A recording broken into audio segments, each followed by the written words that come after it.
Selamat pagi teman-teman dan Bapak dosen. Hari ini kelompok 1 akan menjelaskan tentang deskripsi data ukuran numerik.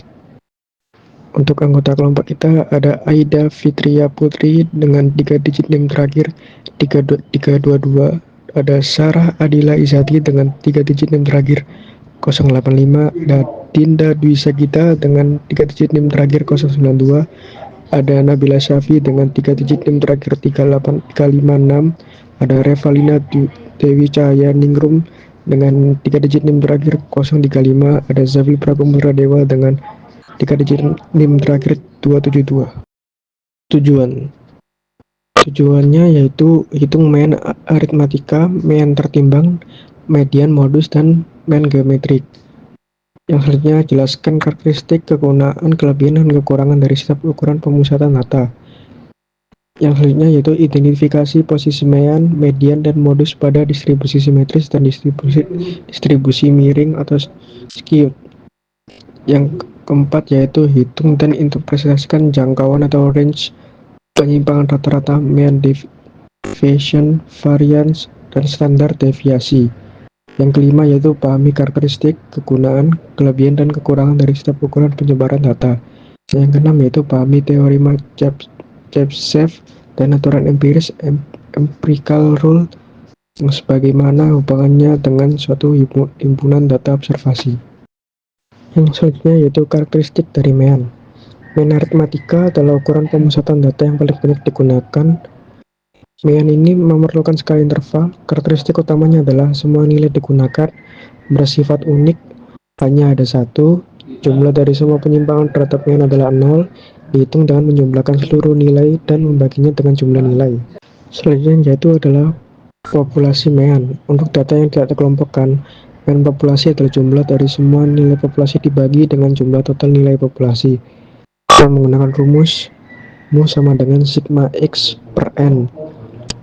Yang tanda seperti U itu adalah mean populasi dilambangkan dengan huruf Yunani kecil mu.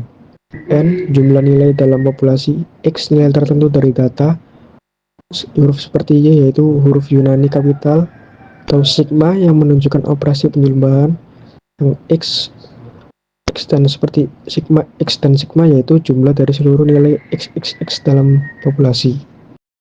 Contoh populasi mean. Terdapat 12 perusahaan manufaktur mobil di Amerika Serikat.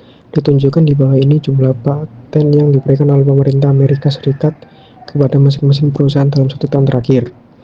Apakah informasi ini merupakan sampel atau populasi? Berapa jumlah rata-rata mean aritmatika paten yang diberikan? Nah, kita mengerjakan dengan rumus mu sama dengan sigma x per n. Di 500 kita tambahkan semua hingga 13. Lalu hasilnya dibagi dengan 12 dan hasilnya 195. Selanjutnya, rata-rata sampel. Untuk data yang tidak dikelompokkan, rata-rata sampel adalah jumlah seluruh nilai sampel dibagi dengan banyaknya data sampel. Rumusnya adalah X bar sama dengan sigma X dibagi N. Di sini, X bar adalah rata-rata sampel dan N adalah jumlah data dalam sampel. Jadi konsepnya sederhana, kita menjumlahkan semua nilai lalu membaginya dengan jumlah data yang ada. Contoh rata-rata sampel. Pada slide ini ditunjukkan contoh perhitungan rata-rata aritmatika dari sebuah sampel. Misalnya terdapat 12 pelanggan yang diteliti mengenai jumlah menit telepon yang digunakan dalam sebulan. Semua data dijumlahkan kemudian dibagi dengan jumlah data yaitu 12. Hasil perhitungan menunjukkan bahwa rata-rata pemakaian adalah 97,5 menit. Hal ini menggambarkan pola pemakaian umum dari pelanggan. Selanjutnya, sifat-sifat rata-rata aritmatika. Rata-rata aritmatika memiliki beberapa sifat penting. Yang pertama, setiap himpunan data dengan skala interval dan rasio memiliki mean. Semua nilai disertakan dalam perhitungan mean. Suatu himpunan data memiliki mean yang unik. Mean dipengaruhi oleh nilai yang sangat besar atau sangat kecil. Mean aritmatika adalah satu-satunya ukuran pemusatan data di mana jumlah penyimpangan setiap nilai terhadap mean sama dengan 0. Selanjutnya, rata-rata tertimbang. Terdapat konsep rata-rata tertimbang, yaitu rata-rata ini digunakan ketika setiap data memiliki bobot tertentu, misalnya frekuensi atau tingkat kepentingan yang berbeda. Rumusnya adalah dengan mengalihkan setiap data dengan bobotnya, kemudian hasil kali tersebut dijumlahkan dan dibagi dengan jumlah bobot. Rata-rata tertimbang lebih tepat digunakan dalam kasus di mana data tidak memiliki bobot yang sama. Selanjutnya ada contoh rata-rata tertimbang. Contoh penerapan rata-rata tertimbang dapat dilihat pada kasus perusahaan Carter Construction, di mana karyawan dibayar dengan tarif yang berbeda yaitu $16,50, $19, dan $25 per jam, dengan jumlah karyawan yang berbeda pada setiap kelompok. Untuk menghitung rata-rata gaji karyawan, setiap tarif dikalikan dengan jumlah karyawan pada tarif tersebut, lalu dibagi dengan total jumlah karyawan. Hasil perhitungan menunjukkan bahwa rata-rata gaji karyawan per jam adalah sekitar $18,12. Selanjutnya median. Median adalah nilai tengah dari suatu data setelah data tersebut diurutkan dari yang terkecil hingga terbesar. Jika jumlah data ganjil, maka median dalam nilai yang berada tepat di tengah. Jika jumlah data genap, maka median diperoleh dengan menghitung rata-rata dari dua nilai tengah. Median merupakan ukuran pemusatan data yang penting, terutama karena tidak mudah dipengaruhi oleh nilai ekstrim. Selanjutnya, sifat-sifat median. Median juga memiliki sifat-sifat tertentu. Pertama, setiap himpunan data hanya memiliki satu median.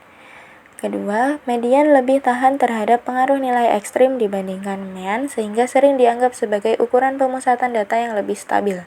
Median dapat digunakan untuk data dengan skala rasio interval maupun ordinal. Selain itu, median juga dapat dihitung pada distribusi frekuensi bahkan ketika terdapat kelas terbuka. Contoh median, yang pertama, usia dari sampel 5 mahasiswa adalah 21, 25, 19, 20, dan 22. Caranya, kita mengurutkan data dari yang terkecil ke terbesar sehingga menjadi 19, 20, 21, 22, dan 25. Oleh karena itu, mediannya adalah 21, yang mana merupakan nilai tengah. Contoh yang kedua, tinggi badan 4 pemain basket dalam inci adalah 76, 73, 80, dan 75. Caranya tetap sama, yaitu mengurutkan data dari yang terkecil ke terbesar sehingga menjadi 73, 75, 76, dan 80. Dengan demikian, mediannya adalah 75,5. Caranya adalah dengan menambah 2 angka di tengah, kemudian membagi 2. Modus adalah nilai dari suatu data yang muncul paling sering. Contoh modus yaitu gaji tahunan manajer pengendali mutu di beberapa negara bagian ditunjukkan di bawah ini. Berapakah gaji tahunan modalnya? Dari tabel yang kita lihat ini menunjukkan bahwa gaji yang paling sering muncul adalah sebesar $60.000. Oleh karena itu, $60.000 adalah modus dari data tersebut. Mean, median, modus menggunakan Excel. Contoh kasus yaitu data harga mobil. Dari tabel tersebut dapat kita simpulkan data yang menunjukkan harga dari 80 kendaraan yang dijual. Kalau dihitung menggunakan Excel, kita bisa mendapatkan mean, rata-rata harga mobil, median, nilai tengah harga mobil, dan modus, harga yang paling sering muncul. Tujuannya supaya analisis lebih cepat dan mengurangi kesalahan dibandingkan menghitung menggunakan manual. Nah, berikut ini merupakan contoh mean, median, modus menggunakan Excel. Jadi, selain menghitung dengan cara manual, kita juga bisa menghitung mean, median, modus menggunakan aplikasi Excel. Yang pertama, mean atau rata-rata. Mean dihitung dengan menjumlahkan semua data, lalu dibagi dengan jumlah datanya. Misalnya di Excel, kita bisa menggunakan rumus sama dengan average, kemudian di range. Yang kedua adalah median. Median adalah nilai tengah dari data yang sudah diurutkan. Jika jumlah data genap, median diambil dari rata-rata dua nilai tengah. Di Excel, rumusnya bisa menggunakan sama dengan median, kemudian di range. Yang ketiga adalah modus atau nilai yang paling sering muncul. Rumusnya di Excel yaitu sama dengan mode titik SNGL kemudian di rank. Posisi relatif mean, median, dan modus. Pada kemiringan 0, modus sama dengan median sama dengan mean. Pada kemiringan positif, modus lebih kecil daripada median dan median lebih kecil daripada mean. Pada kemiringan negatif, modus lebih besar daripada median dan median lebih besar daripada mean. Selanjutnya, rata-rata geometri. Pada slide ini kita membahas tentang rata-rata geometri. Rata-rata geometri digunakan untuk menemukan perubahan rata-rata dari persentase, rasio, indeks, atau tingkat pertumbuhan dari waktu ke waktu. Metode ini banyak dipakai dalam bisnis dan ekonomi, misalnya untuk mengetahui perubahan persentase penjualan, gaji, atau angka ekonomi seperti PDB. Berbeda dengan rata-rata aritmatika, rata-rata geometri selalu sama atau lebih kecil dari rata-rata aritmatika. Rumusnya adalah akar ke N dari hasil perkalian semua data positif. Misalnya, seseorang mendapatkan kenaikan gaji 5% di tahun pertama, lalu 15% di tahun berikutnya. Kalau dihitung rata-rata aritmetikanya, hasilnya itu 10%. Tapi sebenarnya rata-rata geometri memberi hasil 9,886%. Caranya, kita hitung akar kuadrat dari hasil perkalian. 1,05 dikali 1,15, hasilnya adalah 1,09886 atau sekitar 9,886%. Contoh rata-rata geometri yang kedua, yaitu pengembalian investasi perusahaan selama 4 tahun berturut-turut, yaitu 30%, 20%, 40%, dan 200%. Untuk menghitung rata-rata geometrinya, kita kalikan semua faktor. 1,3 dikali 1,2 dikali 0,6 dikali 3,0. Lalu ambil akar pangkat 4 dari hasilnya. Hasilnya 1,294 atau sekitar 29,4% per tahun. Selanjutnya kita masuk ke materi dispersi. Pertanyaannya, kenapa kita perlu belajar penyebaran data? Rata-rata atau median hanya menggambarkan titik pusat data, tapi tidak memberi informasi tentang variasi. Misalnya, kedalaman sungai rata-rata 3 kaki. Apakah kita berani menyeberang tanpa tahu variasinya? Tentu tidak. Jadi, mempelajari dispersi penting untuk mengetahui variasi data dan juga untuk membandingkan penyebaran pada 2 distribusi atau lebih. Di sini ditunjukkan 2 grafik. Grafik kiri berupa histogram yang memperlihatkan distribusi data berdasarkan lama bekerja. Grafik kanan adalah box plot yang memperlihatkan penyebaran data pada produksi komputer di 2 pabrik. Keduanya membantu kita memahami bagaimana data tersebar. Terdapat beberapa ukuran dispersi. Pertama adalah jangkauan atau range, yaitu nilai terbesar dikurangi nilai terkecil. Kedua, deviasi rata-rata, yaitu rata-rata dari selisih tiap data terhadap mean. Ketiga, varians dan deviasi standar, yang dihitung dengan rumus selisih kuadrat antara data dengan rata-rata, lalu dirata-ratakan. Deviasi standar adalah akar-akar dari varians. Contoh rentang. Contoh soal, jumlah cappuccino yang terjual di Starbucks Bandara Orange County selama 5 hari adalah 20, 40, 50, 60, dan 80. Kalau kita hitung rentangnya, yaitu nilai terbesar dikurangi nilai terkecil, hasilnya 80 dikurangi 20 sama dengan 60. Dari sini terlihat bagaimana rentang bisa menunjukkan seberapa lebar penyebaran data. Oke, pada slide ini kita membahas deviasi rata-rata. Kasus yang digunakan adalah jumlah cappuccino yang terjual di Starbucks Bandara Orange County selama 5 hari, yaitu 20, 40, 50, 60, dan 80. Rata-rata penjualan adalah 50, kemudian kita hitung selisih mutlak setiap data terhadap rata-rata, lalu dibagi jumlah data, hasilnya simpangan rata-rata adalah 16. Jadi, rata-rata penjualan menyimpang sebesar 16 dari nilai tengah. Selanjutnya kita masuk ke varians dan deviasi standar. Contoh, kasusnya adalah jumlah surat tilang selama 5 bulan, yaitu 38, 26, 13, 41, dan 22.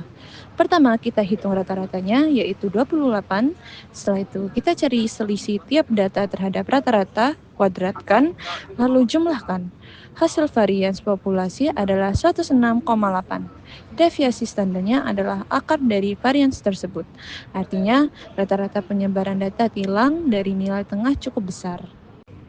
Untuk varian sampel, contoh yang digunakan adalah upah per jam karyawan paruh waktu di Home Depot, yaitu 12, 20, 16, 18, dan 19. Rata-rata upahnya adalah 17, setelah dihitung, hasil varian sampel adalah 10. Ini menunjukkan bahwa variasi upah antar karyawan sekitar $10 kuadrat. Oke, selanjutnya saya akan membahas tentang teorema Chebyshev, menjelaskan bahwa pada distribusi data apapun paling sedikit 1-1 per K kuadrat dari data pasti berada dalam jarak K simpangan baku dari rata-rata. Contohnya, jika rata-rata iuran karyawan adalah 51,54 dengan simpangan baku 7,51, maka dalam jarak 3,5 simpangan baku minimal 92% data akan berada dalam rentangan tersebut. Jadi, teorema ini menjamin distribusi data tidak terlalu menyebar. Oke, untuk selanjutnya saya akan membahas tentang aturan empiris, yaitu aturan empiris berlaku khusus untuk distribusi berbentuk lonceng atau normal. Sekitar 68% data berada dalam satu simpangan baku dari rata-rata. Sekitar 95% data berada dalam dua simpangan baku. Hampir semua, yaitu 99,7% data berada dalam 3 simpangan baku. Artinya, semakin jauh kita dari rata-rata, semakin sedikit data yang ditemukan. Selanjutnya, kita membahas rata-rata aritmatika untuk data kelompok. Rumus yang digunakan adalah jumlah dari frekuensi dikalikan titik tengah kelas dibagi total frekuensi. Dengan metode ini, kita bisa menghitung rata-rata meskipun data sudah dikelompokkan dalam kelas-kelas interval. Contoh rata-rata aritmatika data kelompok. Pada bab 2, kita telah membahas mengenai distribusi frekuensi untuk harga jual kendaraan. Nah, informasi tersebut akan kita gunakan kembali dalam rata-rata aritmatika data kelompok, di mana dalam bab ini kita diminta untuk menentukan rata-rata aritmatika harga jual kendaraan. Pada tabel tersebut telah disajikan rentang harga jual dalam ribuan dolar dan frekuensinya. Kemudian untuk penyelesaiannya, dari tabel tersebut kita dapat memperoleh titik tengah dari setiap kelas interval dan juga hasil kali antara frekuensi dengan titik tengah. Titik tengah dari setiap kelas interval, misalnya untuk kelas 15 sampai 18, titik tengahnya 15 ditambah 18 kemudian dibagi 2 sama dengan 16,5 dolar. Kemudian untuk hasil kali antara frekuensi dengan titik tengah, misalnya untuk kelas 15 sampai 18 diperoleh 8 kali 16,5 sama dengan 132. Jumlah keseluruhan frekuensi sama dengan 80 dan jumlah keseluruhan hasil kali antara frekuensi dengan titik tengah yaitu 1.845 dolar. Nah, kemudian kita menggunakan rumus rata-rata sampel, yaitu sigma hasil kali antara frekuensi dengan titik tengah dibagi jumlah seluruh data atau total frekuensi, yaitu 1.845 dolar dibagi 80 sama dengan 23.000,1 dolar. Selanjutnya, simpangan baku data kelompok. Rumus simpangan baku yaitu S sama dengan akar sigma hasil kali antara frekuensi dengan kuadrat selisih dibagi jumlah pengamatan dalam sampel dikurang 1. Di mana S adalah simbol untuk simpangan baku standar deviasi sampel M adalah titik tengah dari kelas, F adalah frekuensi kelas, N adalah jumlah pengamatan dalam sampel, dan X adalah notasi untuk rata-rata sampel. Contoh dari simpangan baku data kelompok yaitu distribusi frekuensi untuk data Widner-Autoplek yang telah digunakan sebelumnya, di mana kita diminta untuk menghitung deviasi standar harga jual kendaraan. Nah, dalam tabel tersebut sudah disajikan rentang harga jual mobil, banyaknya data atau frekuensi, titik tengah dari interval kelas, selisih antara titik tengah dengan rata-rata, di mana rata-ratanya adalah 23,1, kemudian kuadrat dari selisih, dan hasil kali antara frekuensi dengan kuadrat selisih. Nah, jumlah total dari hasil kali antara frekuensi dengan kuadrat selisih adalah 1531,8. Kemudian kita menggunakan rumus simpangan baku sama dengan akar sigma hasil kali antara frekuensi dengan kuadrat selisih dibagi frekuensi kurang 1 sama dengan akar 1531,8 dibagi 80 kurangi 1 sama dengan 4.403 dolar. Baik, sekian presentasi dari kelompok kami. Mohon maaf apabila ada kesalahan dan kekurangan. Terima kasih.